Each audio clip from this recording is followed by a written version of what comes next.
إشراق تيفي نور علمائي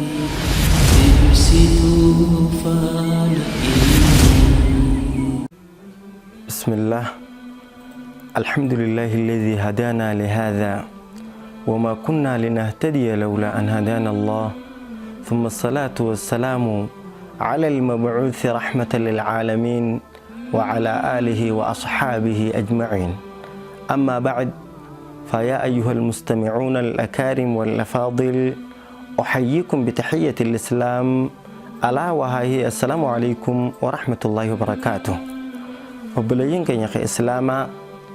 حديثي معكم اليوم عن حول محاسبة النفس إن شاء الله. وبلين كي يخديرا خدلا خاتك أخدون دخيسن ولبو في قرجو في مدالو لالو جاء مخنا كباب سني برنوت الرخيستيس مراسة ووليتوينا إن شاء الله. أنا في إسن الله فيدو سيداتين إن شاء الله رب الرخاجي لاججو خناف. وبلين كين اللبو في قرجو دا قرآن حديث خيستي واحد ربي قدام سبحانه وتعالى إسينو دبته وان علماء الإسلام لين أكام فردي سنرى مالف جنان إبادان تنتي في جرون تنتي قوتو يوخين نما شيطان تتابة الراتياتي قصار وان رفوف جيجو دوبغا علماء الإسلام كقودنتي بكلمة قودمتي دلغان دورتي في إيغا دلغاتي إيغا دلغاتي وقوينو تكفرتي تن أودون دلغتين سيني مالينان wan odo dalaga sanetin sene dabbate hujintun diso rawaje mo dalaguda jette lalod inni lamma faayega dalaga rara wotte bakka sadi ko de menne isa tan rata kafa bicca fa kenya safurun ne lalla takafan ega dele de boda kan goto talisum ma fi irrina ibada rabbi khaysa qabdu lalod kana khaysati hayni rabbin gabro taraqabu ibada sa khaysa kan godo qabo wa جهن تكفان الإخلاص في العمل دلقا خيستي كل ليس وانجو إخلاصني دلقا هون دخيستو أستيستي بابا براتيستي دلقا أنت ربي برفضة تمك أباجو داف إخلاصا ربي إخلاصا وآخنو مالي إخلاص يجون أتي ربي يجي دلقو دا هانا أركني هانا دقيني أدوهين كجل جيجو دوبا شرطي دلقان المنا مرات تكيب لم ترى ثلاثة شروط قبول العمل عند الله ثلاثة تكفان ربي تأمنوا فيه توحيدك أباجو لما فان الإخلاص إخلاصك أباجو إخلاص يجو وان جبدو سدفع الرسول صلى الله عليه وسلم وان دفينين والقتامون وان قويا خيسا في الديته دابود أجو دوبا بلين كينيا إخلاص يجو دبي جبدو ربي قدان وما أمروا إلا ليعبدوا الله مخلصين له الدين حنفاء. ربي في إبادة كل ليس عمله وان أججم نيجي والله ملينا متلينا خنتي رئاس معك أباجو ركرشيتك إخلاصا خنو وان كمتك دليدي إخلاص دبك أباجو إخلاص سيك أباجو دبدي تانان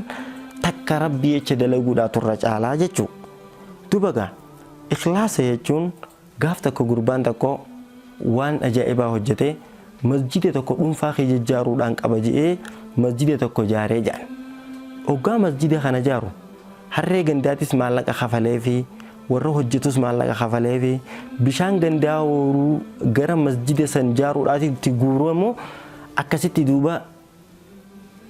maallaqa kafalee waa hundi nam tokko narraa keessan seenina anaatu raawwataa jedhee haala kanaan ture duuba gaaf tokko odoon fi harree lagayaatu harree jiifatte haati dhiiraa takka ooruu isaanii cinatti agarte gurbaan kun abbaa qabeenyaati waan ta'eef nama harkees hin dhiisu waan ta'eef harree san qabee ol khaaftee dullettiin dhokottee harree lagayaatu san ol khaaftee qonqoo amma warree oofutti dhufutti dura kakkeesse haala kanaan turte duba oggoonii fi ijoolleen dhuftu fagoo fittee akkasitti dhokottee hamma nagootee fi kutte isin nam tokko aan harkanii hin barbaanne waan ta'eef harreen saniin jaaree ogguu masjida xumuree abaluutii jaaree هذا المسجد عمره فلان بن فلان أبلو تجاري جلقبا هم طمرات باسي هنغنا تبيجي بالرئيس دوبا اغنا منام خيزتي اوغوني في فرافو هريبا خيزتي ساركي ganama gol khan maqaan sarran jiru maqaa dullatti takkaati irra jira guyyaa lammadiyaatillee gurra barreessan eenyu kana godha jaanii ganama gisee ol ka'u maqaa nama biraati irra jira duba ajaa'ibee nama walitti qabee waan akkanaatiin na mudate maal jettan nama akkanaanii beeytanii jee gante sanii qaceelchan haala kanaan ogguni fi deemee gante sun dhaqe yaa umma wallahi waan biraati miiwwan si gaafachuufadha maquma hankeetii guyyaa meeqa masjida sanirratti eeganuti keerraa hin irra barreeffamoo agarree maal daleeyde jee gaafate akkasirratti duba yaa umma awwaan bira ani waa takkan goonettee dinnaan sumaan gaafadhe na himi rabbiin si gaafadhe jennaan guyyaa takka odoo harreen tante si masjida saniif guuru jirtu isi jiifatti ol qabee fitiin qoonqoo hamma ijoolleen itti dhuftu dura kaa'e malee awwaaniin godhan qabu jetteeni akkasi gurbaan boo'ee